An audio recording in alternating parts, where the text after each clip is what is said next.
po, ang birthday po yan ang ating po. Ayan po, live po tayo ngayon. Ayan, kami po ay nandito sa napakagandang place na ito. Ikakasal po si Miriam. Ayan, ang pumagigay kayo sa mga Ikakasal po si Miriam. Ito po ang kanilang Victoria.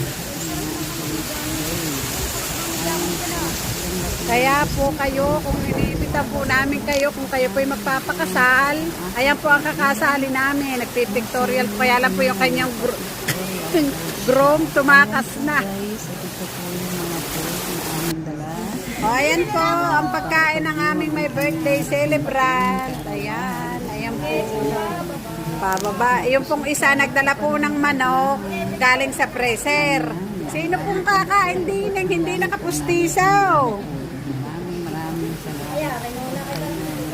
Ay, buti ako nakabuka ka, Miriam.